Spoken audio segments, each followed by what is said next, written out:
টলিউডের খবর পেতে চান সাবস্ক্রাইব করুন টলি সিক্রেট আর পেয়ে যান আপনার পছন্দের তারকার লেটেস্ট আপডেট। ব্রিটিশ পিরিয়ড থেকে স্বাধীনতা সংগ্রামী থেকে আরম্ভ করে বর্তমান সময় এটা অসাধারণ ব্রিজ করেছে এই ছবিটাতে। এবং কানাইচরণ নিজে বলে যে ওকে জিজ্ঞেস করা হয় যখন যে ও বলে পয় ওইটা বলা যায় ও, এবং খুব ফান, সুন্দর, ব্রিজিংটা খুব সুন্দর। আর সৃজিতের সঙ্গে আমি প্রথম কাজ করছি। আমি খুব এতদিন অনেকদিন বলেছি সৃজিতকে, নেয়নি, ফাইনালি সুযোগ এসছে সৃজিতের সঙ্গে কাজ করার। তো আমি খুব এক্সাইটেড যে একটা ভালো কাজ হবে।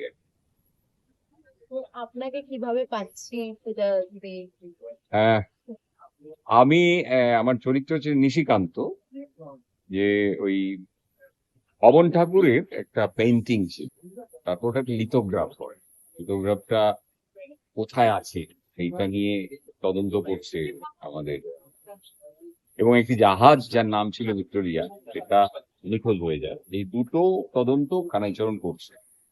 আমি নিশিকান্ত করছি। ক্যারেক্টার সম্পর্কে এক্ষুনি আর বেশি কিছু বলছি না, ছবিটা দেখতে হবে পর্দায়। সঙ্গে ছোট পর্দা, বড় পর্দায় হ্যাঁ হ্যাঁ, মনাসন্তান নেবে বলে একটা তেলেগু ছবি বাংলা হয়েছিল, মনের মাঝে তুমি, সেটা বাংলাদেশের রিয়াজ পূর্ণিমা ছিল হিরো হিরোইন, যিশু ওখানে সেকেন্ড হিরো ছিল। আমি একটা কমেডি রোল করেছি। বাংলাদেশে সুপার ডুপার হিট করে যায়, এদেশে চলেনি।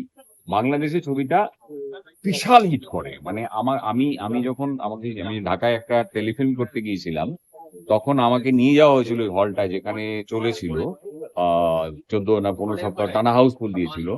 সেই সময় আমাকে দেখতে সবাই চলে এসেছিল। মানে আমাকে বাংলাদেশে এমনি সিরিয়াল থেকে চেনে, কিন্তু ছবিতে ওইখানে আমাকে চিনেছিল সবাই আর কি। এবং আমি অবাক হয়ে গেছিলাম যে ওই যারা আসার মানে ওই লাইটম্যান সবাই চলে এসেছিল আমাকে দেখার জন্য। এবং টাঙ্গাইল শাড়ি সেন্টারে গিয়েছিলাম আমি বউয়ের জন্য শাড়ি কিনতে। সেখানে সব পুরো 3 তলা 4 তলা শাড়ির দোকান, মেয়েরা সব সেলস গার্লরা সব চলে এসেছিল হাবুকে দেখার জন্য। সেইটাতে যিশু একটা অসাধারণ অভিনয় করেছিল। সেই দৃশ্যটার সাথে আবার নতুন করে কাজ, আবার হ্যাঁ ছবি করছি আবার। এটা কি নস্টালজিয়া ফিল হচ্ছে নাকি একটু নতুন ভাবে? যিশুর সঙ্গে কাজ করতে ভালো লাগে এই জন্য যে যিশুর সঙ্গে আমি মহাপ্রভু যিশু যেটা প্রথম কাজ, সেখানে আমি কাজ করেছি। আমি শ্যাওলা বলে একটা সিরিয়ালে যিশুর সঙ্গে স্ক্রিন শেয়ার করেছি, আমার ছোট ভাই করতো সেখানে যিশু। তো ন্যাচুরালি অনেকদিন পরে আবার যিশুর সঙ্গে কাজ করতে পেরে ভালো লাগছে। আর যিশু এখন বিরাট মাপের অভিনেতা হয়ে গেছে এবং বিশাল জায়গায় পৌঁছে গেছে। তো সেই দিক থেকে যিশুর সঙ্গে কাজ করাতে একটা আলাদা উত্তেজনা আছে।